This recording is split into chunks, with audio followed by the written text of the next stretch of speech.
welcome to And a Perfect Girl, What to Pack, Sayulita!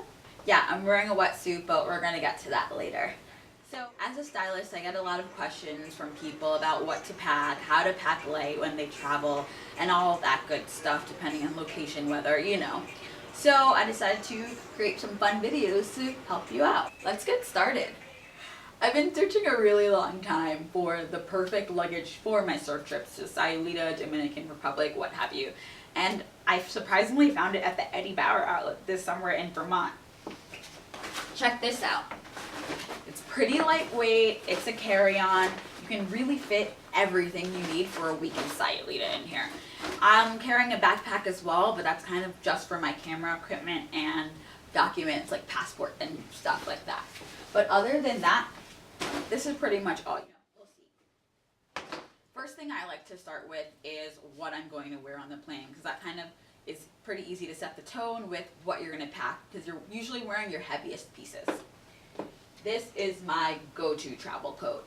It's like a little blanket coat that I got from Topshop ages and ages ago, and as I said, it's a blanket coat, so it's pretty easy to wrap it around you on the airplane, fall asleep, all of that good stuff. And unless it's the dead hot summer, I usually travel with this guy. You're also going to wear your jeans on the plane, especially if you're going from a cold climate like New York to a hot one like Mexico. Sometimes I go all Katharine Hepburn style and I like to wear like a nice high-waisted sun-washed khaki, but this time I'm kind of feeling the black moto jeans. And the really great thing about things like khaki and black moto versus bringing white jeans is that if they get dirty, it's a little less noticeable, while, at least for me, white jeans, dirty right away. And then with that, I'll usually wear a sweater or a sweater and a t-shirt underneath. So it's pretty easy to peel off the layers once I land and I just want to bask in the sun. A scarf. Because I'm going to be traveling from New York, it's definitely a must-have. This is one of my favorite scarves to travel with, this Missoni scarf. And then in the cooler evenings in Sayulita, I actually will bring this because it takes up little to no space. And it's an amazing silk John Patrick organic scarf that was gifted to me by the guys at the bottom. I usually don't like to walk around bottomless. Topshop leather shorts. It's a pretty laid back town, and so this is about as dressed up as you're going to get. Flip-flops, and I love my K-Jacques from Baarit to Ibiza to Kingston, Jamaica, but I often find that I never wear them when I pack them for Sayulita. So I usually just wear Havaianas or I'm barefoot because I kind of run around like a ragamuffin when I'm there.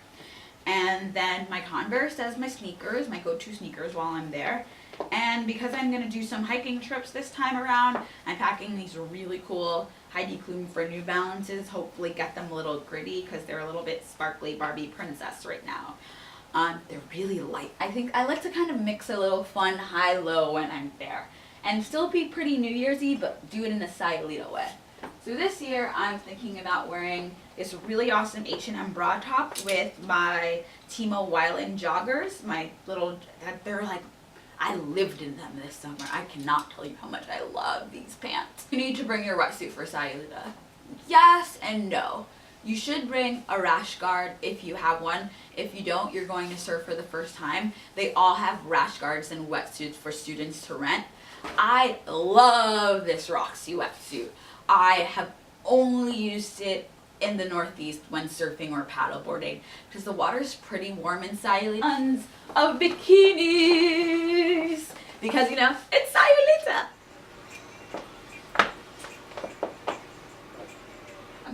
But I look damn good.